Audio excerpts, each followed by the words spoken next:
ನಮಸ್ತೆ ಎಲ್ಲರಿಗೂ. ನನ್ನ ಹೆಸರು ಸುಭಾಷಣ. ನಾನು ಮಾತೃ ಛಾಯಾರುಣ ವರ್ಗದಲ್ಲಿ ಓದುತ್ತಿದ್ದೇನೆ. ಇವಾಗ ನಾನು ಭಗವದ್ಗೀತೆ ಶ್ಲೋಕ ಹೇಳ್ತಾ ಇದ್ದೇನೆ.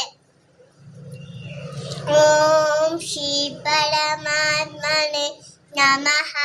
ಶ್ರೀಮದ್ ಭಗವದ್ಗೀತಾ ಅಥ ಪ್ರಥಮೋऽಧ್ಯಾಯಃ. ಅರ್ಜುನ ವಿಷಾಯ ಯೋಧಃ.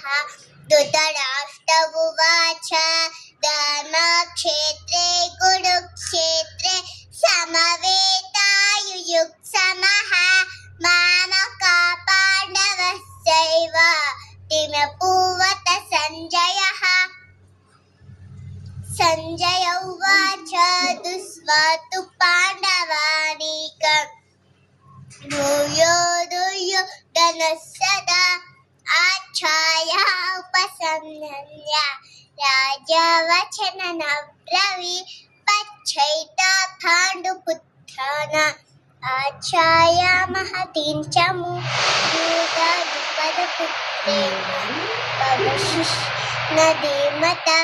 ಅತ್ರ ಶೂರಾಮಹೇವಾಸ್ ಭೀಮಾರ್ಜುನ ಸಮಾಯುಧಿ ದುರ್ಯೋಧನೋ ವಿರಾಟಶ್ಚ ದ್ರುಪದಶ್ಚ ಮಹಾರಥಃ ದುಷ್ಟಕೆ ದುಶ್ಶೇಕಿತಾನಃ ಕಾಶಿರಾಜಸ್ಯ ವೀಯಭ ಸೌಭದ್ರೋ ದ್ರೌಪದೇಯ ಚ ಸರ್ವದೇವ ಮಹಾರಥಃ ದುಷ್ಟಕೆ ದುಶ್ಶೇಕಿತಾನಃ ಕಾಶಿರಾಜಶ್ಚ ವೀಯಭ ಸೌಭದ್ರೋ ದ್ರೌಪದೇಯ ಚ ಸರ್ವದೇವ ಮಹಾರಥಃ ಅಸ್ಮಾಕಂ ತು ವಿಶಿಷ್ಟಾಯೇ ತಾನಿ ಬೋಧಾ ವಿಜೋತ್ತಮಃ ನಾಯಕ ಮಮ ಸೈನ್ಯಶ್ಚ ಸಂಯತಂ ಪ್ರಾಣಭೀಮಿತೆ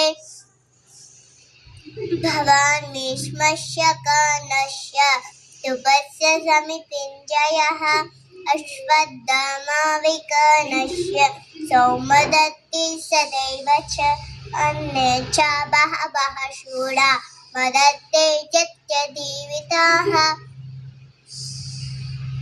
ನಾನಾಶಸ್ತ್ರಪಹರಣಾನ ಸರ್ವೇ ಯುದ್ಧವಿಶಾರದಾಃ ಅಪಯ್ಯಕಂ ದದಸ್ಮಾಕಂ ಬಲಂ ಭೀಷ್ಮಾಭಿರಕ್ಷಿತಂ ಅಯನೇಷು ಸ ಸರ್ವೇಷು ಯಥಾ ಭಾಮವಸ್ಥಿತಾಃ ಭೀಷ್ಮಮೇವಾಭಿರಕ್ಷन्तು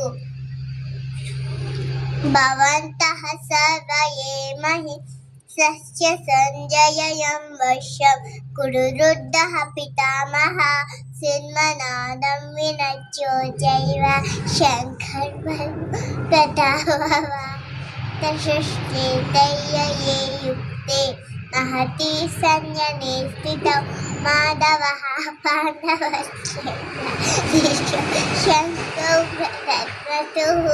ಧನ್ಯವಾದ.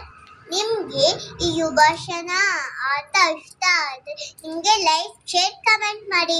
ಸುಭಾಷಣ ಅಂತ ನಿಮಗೆ ಎಷ್ಟು ಇಷ್ಟ ಆದರೆ ಅಷ್ಟು ಹೇಳ್ತಾರೆ. ಧನ್ಯವಾದ.